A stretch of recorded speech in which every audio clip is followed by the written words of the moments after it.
So this is the pre-step space, is the golden standard target. And then we had to avoid the intraceptal injection because deep injection is sometimes breathing control is relatively difficult, and sometimes gliding system injury may cause by the deep injection. So this is a very important picture that we can see. This is the supraorbital artery is perforating from the deep area. We can see the supraorbital artery is perforating the superior orbital retaining ligaments, and also the perforating the corrugator muscle and proceeding to the superficial area. So we had to keep in mind that these areas we always we had to press with the non-dominant hand and then very gentle injection.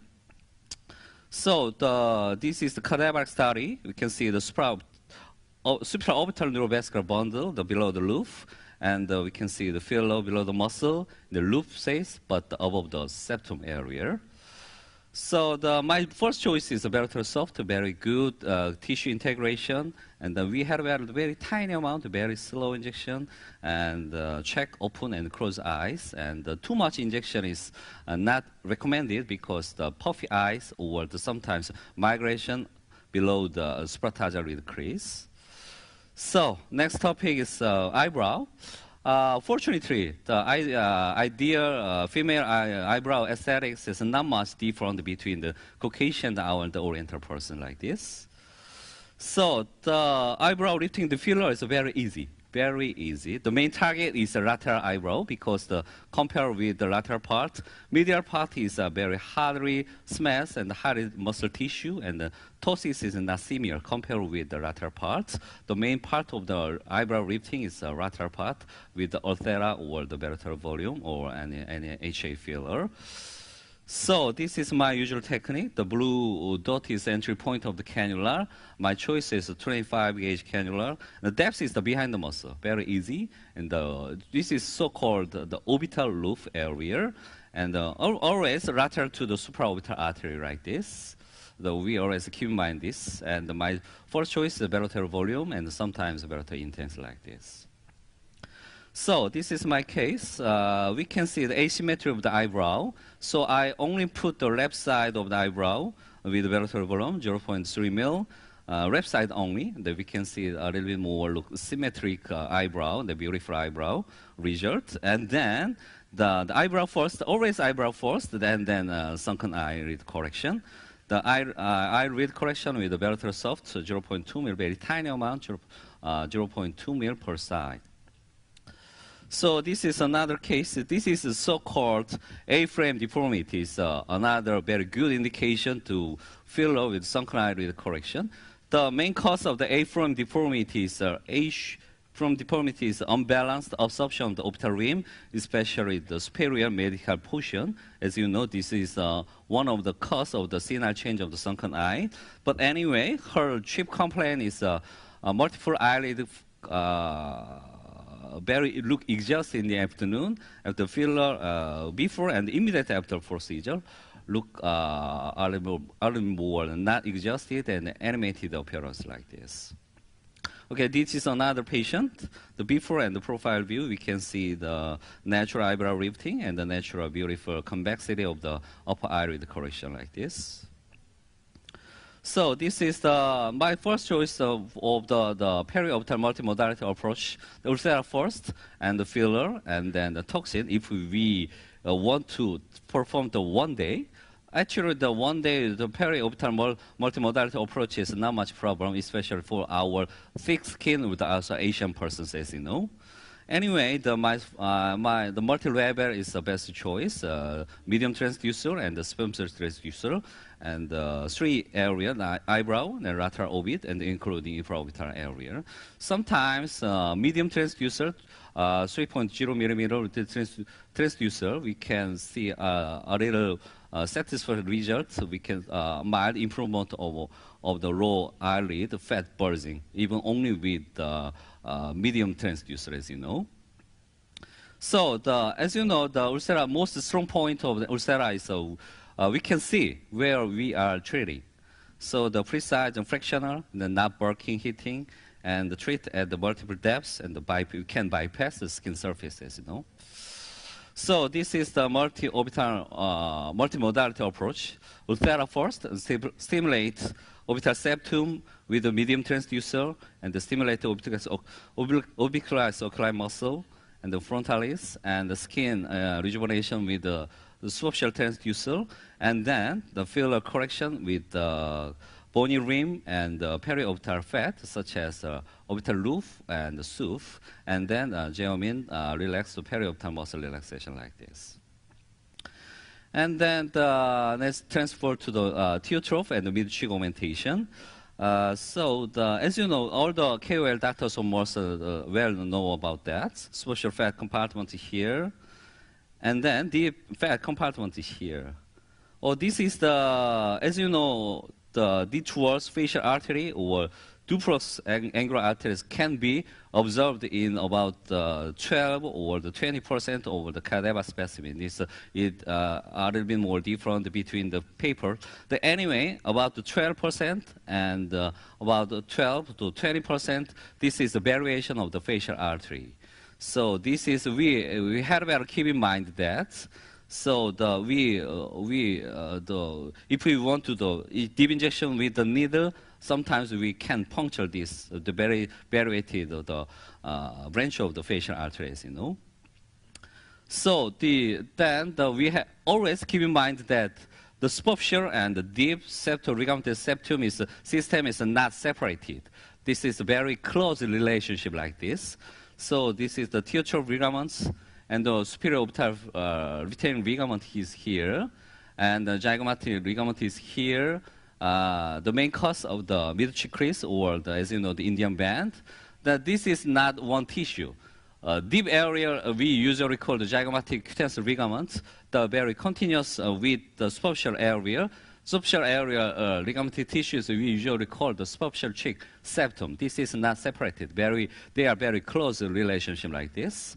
And for example, this is the middle cheek septum is like this. And the superficial portion is the middle cheek septum, and the deep portion is we usually call this area the parotidal-masseter ligament is very thick, and the hard ligament is here. So the superficial and the deep ligamentous system is have a very close relationship like this. Then the theotroph ligaments correlate with the theotroph, and the superior orbital retaining ligaments correlate with the palpebral malar groove, and the zygomatic cutaneous ligaments, and the nasojugal fold, and the mid-cheek crease, or the inanitum and the Indian band. This is the unfamiliar fold. This is usually called the mediojugal groove. The correlate with the middle cheek septum like this.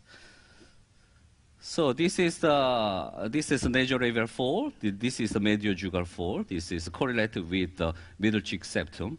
That is clinical importance is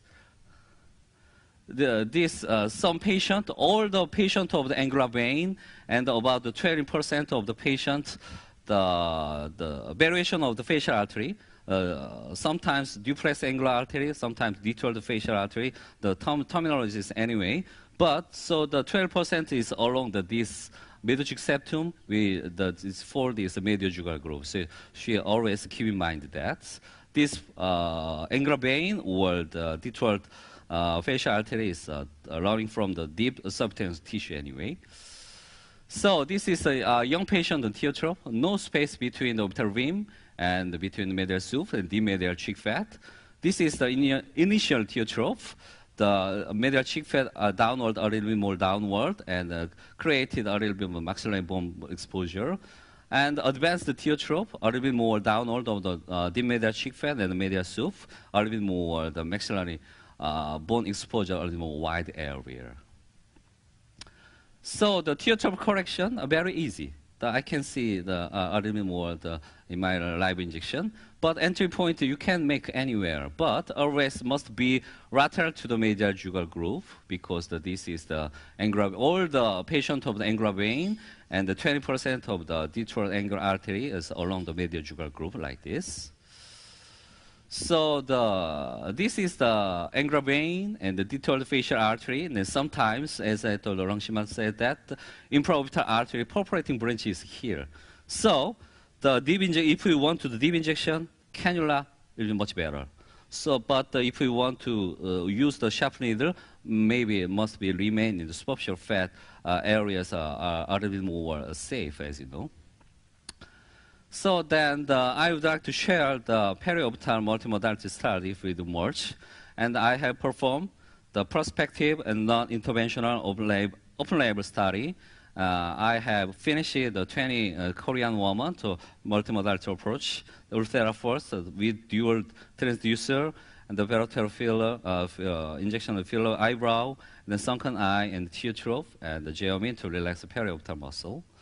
So this is a flow sheet, baseline, the immediate after, and follow the 1, the 4, and the 12 weeks. And I have measured the average eyebrow height and maximum eyebrow height, and the multi-scale infraorbital hollow, and the eyebrow position, brow position, multi-scale grading scale, and the sunken eyelid correction, and blah, blah, blah. Guys, the physician and patient, and the visual scale, and the physician, the patient analysis.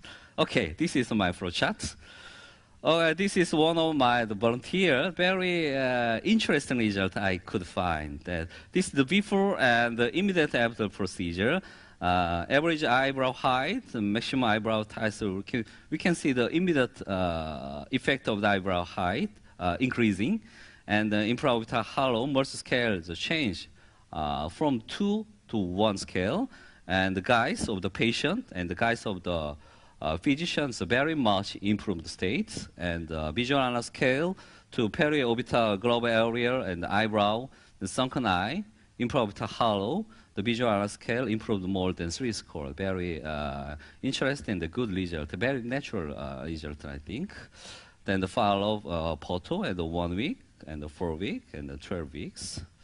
So all the treatment is done, and the result is being gathering now. Then I can share all the complete results in the near future.